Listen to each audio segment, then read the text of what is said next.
ternyata kalau kita menginginkan sesuatu, alur untuk mendapatkannya itu kayak gitu teman-teman. Satu, percaya sama rencana Allah. Disebut dengan istikharah, minta pendapat Allah. Istikharah ini dalam konteks pembicaraan kita malam ini bukan sekedar ibadah sholat 2 rakaat. Walaupun secara ritual dia adalah sholat 2 rakaat. Tapi secara nilai dia bukan hanya soal sholat 2 rakaat, tapi soal bergantung kepada Allah, minta pendapat Allah, nanya kira-kira menurut Allah gimana nih.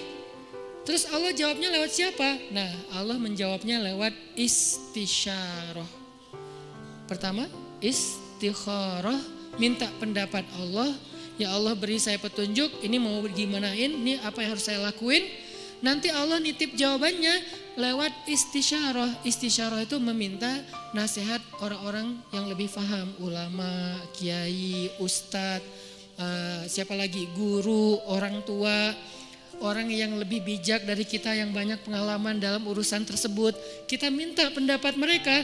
Biasanya Allah nitip jawaban itu melalui lisan-lisan mereka yang terjaga. Karena memang Allah mengatakan auliaullah, wali-wali Allah itu ketika dia sudah dekat dengan Allah, maka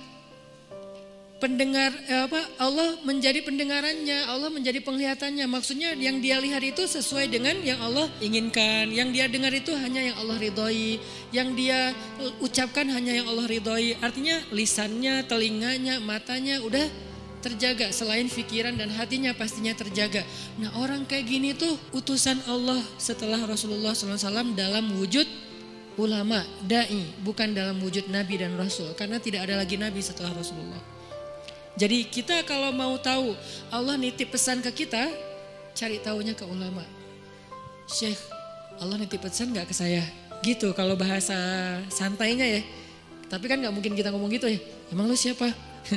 Syekh maksudnya beri saya nasihat. Cuman itu terlalu resmi lah. Analoginya kita kayak nanya, ada pesan gak untuk saya dari Allah? Lewat siapa nanya pesan untuk saya dari Allah? Lewat orang solih yang lisannya terjaga. Biasanya Allah akan titipkan pesan lewat lisan mereka untuk kita. Ini namanya istisyarah, meminta isyarat. Isyarat itu bahasa Arab yang jadi bahasa Indonesia. Isyarah jadi isyarat. Isyarat itu arti petunjuk. Jadi kalau ada yang ngasih isyarat berarti ngasih petunjuk. Itu arti sebenarnya dari isyarah. Jadi istisyarah meminta isyarat atau meminta nasihat yang sifatnya menunjukkan jalan mana yang baik yang harus kita jalanin.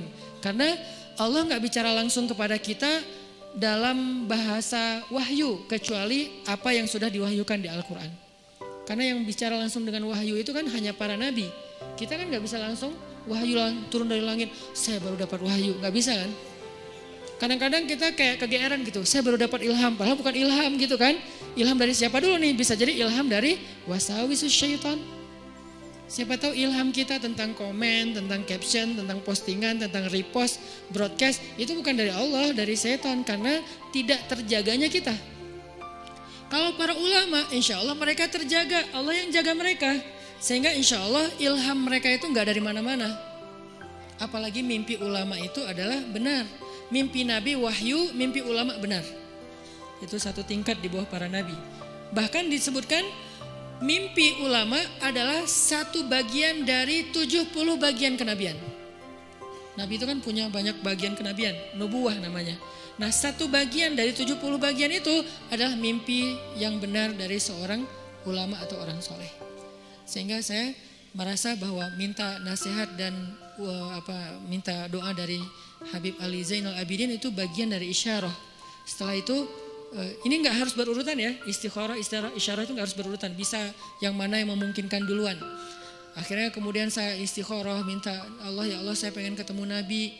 Pas umroh ternyata bisa ziarah Nabi di depan makam Nabi, selain sholawatan saya ngomong gitu semampu saya, walaupun sebetulnya malu gitu mau ketemu Nabi. Kenapa? Amalan kurang, sholawat kurang, ujuk-ujuk datang minta banyak request gitu kan, kayak ngerasa nggak pede. Tapi mau ke siapa lagi? Meminta nasihat dalam bahasa kayak orang lagi berkunjung gitu. Walaupun pastinya doanya kepada Allah. Jadi saya bukan berdoa kepada Nabi ya, berdoa kepada Allah, cuman lagi ziarah tuh kayak ngomong gitu. Sebagaimana Nabi bicara dengan Khadijah ketika ziarah makam Khadijah. Ya Rasul, saya gimana ya? Mau gimana ini ya dakwahnya? Udah beres itu masuk ke Raudhah, ya Allah beri saya petunjuk. Doa yang saya nggak pernah tinggalkan, Rabbana atina min ladunka rahmah wa hayyi' lana min amrina rasyada. Kalimat terakhir itu tuh, wa hayyi' lana min amrina rasyada. Ya Allah, siapkanlah untuk saya petunjuk dalam urusan saya. Mau gimana nih kalau bahasa sederhananya?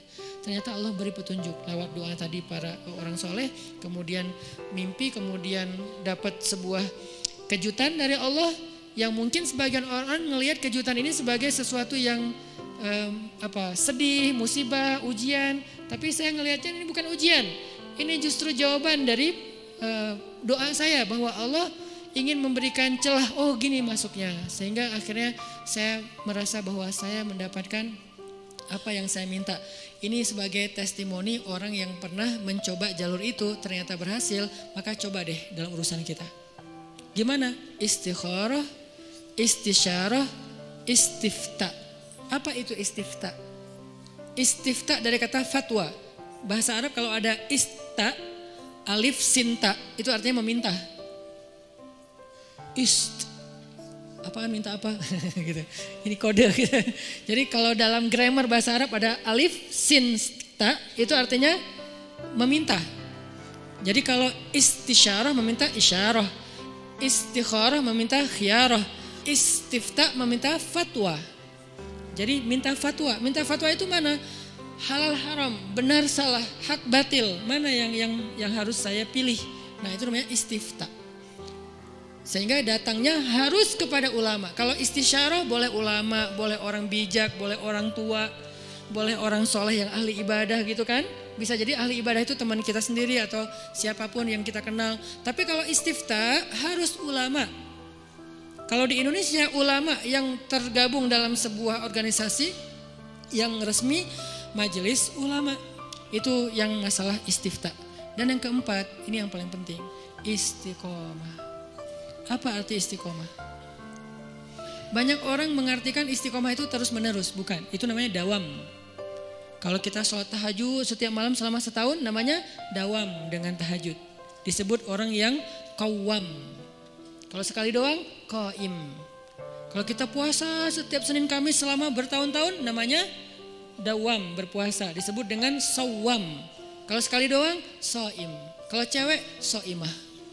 Nih, berarti so'imah ini puasa cowok, puasa cewek. So'imah. Kalau udah sering, sawamah. Kalau qiyam, qaimah. Kalau udah sering, qawwamah. Itu dalam bahasa Arabnya. Nah, itu namanya dawam, terus-terusan, daimun gitu kan. Mereka selalu dawam. Tapi kalau istiqomah artinya bukan konsisten. Dawam itu kan konsisten. Kalau istiqomah itu komitmen. Apa bedanya? Kalau komitmen itu tetap on the track apapun yang terjadi. Itu namanya istiqomah. Gak mau keluar dari garisnya. Gak mau keluar dari fisabilillah. Gak mau keluar dari syariat. Dengan batasan syariat yang luas pastinya. Jangan sampai kita menuduh orang udah keluar dari batasan syariat. Padahal batasan kita sempit. Bisa jadi dia gak keluar. Cuman batasan kita yang sempit. Harusnya syariat itu luas. Keluasan syariat tergantung wawasan Islam kita. Ada yang mengatakan, itu gak boleh, padahal boleh. Kenapa dia bilang gak boleh? Karena mungkin dia baru tahu satu dalil. Itu haram, padahal makruh. Itu makruh, padahal mubah gitu kan. Nah intinya, kalau kita gak keluar dari batasan syariat, apapun kejadiannya, kita disebut orang-orang yang istiqomah. Komitmen dengan Islam. Kalau komitmen, Allah pasti bantu. Innalladzina qalu rabbunallah tsumma istaqamu. Allah bantu apa? Tatanazzalu alaihil malaikah, malaikat turun. Kemudian Allah menolongnya, Allah menjauhkannya dari musuh. Nah ini 4 cara untuk sampai kepada kebaikan yang kita harapin. 1, minta pendapat Allah. 2, minta pendapat orang bijak. 3, minta pendapat ulama. 4, kalau udah tahu dari 3 itu ilham, kemudian isyarah, kemudian fatwa, maka fastaqim. Fastaqim, tetaplah di situ, jangan melenceng walaupun sekedar mata ataupun perasaan. Apalagi sampai kaki kita melenceng, walaupun sekedar mata aja atau perasaan Rabbana la tuzigh qulubana. Ya Allah, jangan biarkan hati kami tergelincir. Ya muqallibal qulub tsabbit qulubana. Allahumma habbib ilainal iman. Jadi kita minta kalau kayak gini, insya Allah teman-teman gak usah khawatir. Bilang ke mereka, kata Allah, Allah takhafu, janganlah kalian takut karena Allah bersama dengan kalian. Ternyata kalau kita menginginkan sesuatu, alur untuk mendapatkannya itu kayak gitu teman-teman. Satu, percaya sama rencana Allah. Disebut dengan istikharah, minta pendapat Allah. Istikharah ini dalam konteks pembicaraan kita malam ini bukan sekedar ibadah sholat 2 rakaat. Walaupun secara ritual dia adalah sholat 2 rakaat. Tapi secara nilai dia bukan hanya soal sholat 2 rakaat, tapi soal bergantung kepada Allah, minta pendapat Allah, nanya kira-kira menurut Allah gimana nih. Terus Allah jawabnya lewat siapa? Nah, Allah menjawabnya lewat istisyarah. Pertama, istikharah, minta pendapat Allah. Ya Allah, beri saya petunjuk, ini mau gimanain, ini apa yang harus saya lakuin. Nanti Allah nitip jawabannya lewat istisyarah. Istisyarah itu meminta nasihat orang-orang yang lebih paham, ulama, kiai, ustadz, siapa lagi, guru, orang tua, orang yang lebih bijak dari kita yang banyak pengalaman dalam urusan tersebut. Kita minta pendapat mereka, biasanya Allah nitip jawaban itu melalui lisan-lisan mereka yang terjaga. Karena memang Allah mengatakan auliaullah, wali-wali Allah itu ketika dia sudah dekat dengan Allah, maka Allah menjadi pendengarannya, Allah menjadi penglihatannya. Maksudnya yang dia lihat itu sesuai dengan yang Allah inginkan, yang dia dengar itu hanya yang Allah ridhoi, yang dia ucapkan hanya yang Allah ridhoi. Artinya lisannya, telinganya, matanya udah terjaga, selain pikiran dan hatinya pastinya terjaga.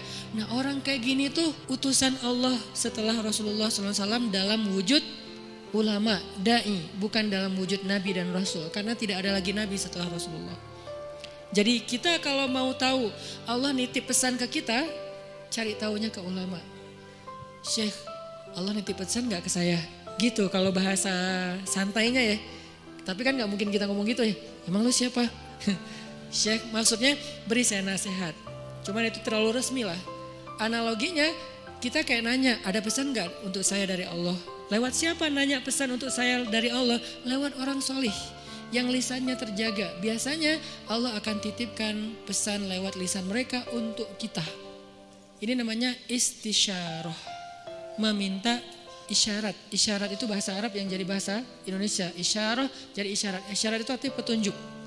Jadi kalau ada yang ngasih isyarat berarti ngasih petunjuk. Itu arti sebenarnya dari isyarah. Jadi istisyarah meminta isyarat atau meminta nasihat yang sifatnya menunjukkan jalan mana yang baik yang harus kita jalanin. Karena Allah gak bicara langsung kepada kita dalam bahasa wahyu kecuali apa yang sudah diwahyukan di Al-Quran. Karena yang bicara langsung dengan wahyu itu kan hanya para nabi. Kita kan gak bisa langsung wahyu turun dari langit, saya baru dapat wahyu, gak bisa kan. Kadang-kadang kita kayak kegeeran gitu, saya baru dapat ilham, padahal bukan ilham gitu kan. Ilham dari siapa dulu nih? Bisa jadi ilham dari wasawisus syaitan. Siapa tahu ilham kita tentang komen, tentang caption, tentang postingan, tentang repost, broadcast, itu bukan dari Allah, dari setan, karena tidak terjaganya kita. Kalau para ulama, insya Allah mereka terjaga, Allah yang jaga mereka. Sehingga insya Allah ilham mereka itu gak dari mana-mana. Apalagi mimpi ulama itu adalah benar. Mimpi Nabi wahyu, mimpi ulama benar. Itu satu tingkat di bawah para nabi. Bahkan disebutkan mimpi ulama adalah satu bagian dari 70 bagian kenabian. Nabi itu kan punya banyak bagian kenabian, nubuwah namanya. Nah, satu bagian dari 70 bagian itu adalah mimpi yang benar dari seorang ulama atau orang soleh. Sehingga saya merasa bahwa minta nasihat dan minta doa dari Habib Ali Zainal Abidin itu bagian dari isyarah. Setelah itu ini nggak harus berurutan ya, istikharah, isyarah itu nggak harus berurutan, bisa yang mana yang memungkinkan duluan. Akhirnya kemudian saya istikharah, minta Allah, ya Allah saya pengen ketemu Nabi. Pas umroh ternyata bisa ziarah Nabi di depan makam Nabi, selain sholawatan Saya ngomong gitu semampu saya, walaupun sebetulnya malu gitu mau ketemu Nabi. Kenapa? Amalan kurang, sholawat kurang, ujuk-ujuk datang minta banyak request gitu kan, kayak ngerasa nggak pede. Tapi mau ke siapa lagi? Meminta nasihat dalam bahasa kayak apa ya? Kayak orang lagi berkunjung gitu. Walaupun pastinya doanya kepada Allah. Jadi saya bukan berdoa kepada Nabi ya, berdoa kepada Allah. Cuman lagi ziarah tuh kayak ngomong gitu. Sebagaimana Nabi bicara dengan Khadijah ketika ziarah makam Khadijah. Ya Rasul, saya gimana ya? Mau gimana ini ya dakwahnya? Udah beres itu masuk ke Raudhah, ya Allah beri saya petunjuk. Doa yang saya nggak pernah tinggalkan, Rabbana atina min ladunka rahmah wa hayyi' lana min amrina rasyada. Kalimat terakhir itu tuh, wa hayyi' lana min amrina rasyada. Ya Allah siapkanlah untuk saya petunjuk dalam urusan saya. Mau gimana nih kalau bahasa sederhananya?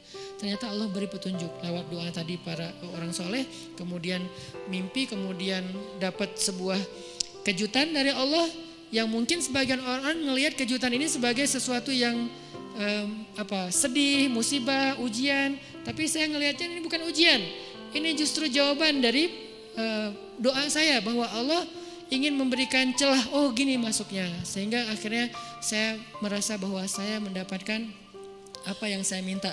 Ini sebagai testimoni orang yang pernah mencoba jalur itu ternyata berhasil. Maka coba deh dalam urusan kita. Gimana? Istikharah, istisyarah, istifta. Apa itu istifta? Istifta dari kata fatwa. Bahasa Arab kalau ada ista, alif sinta, itu artinya meminta. Apaan minta apa gitu. Ini kode gitu.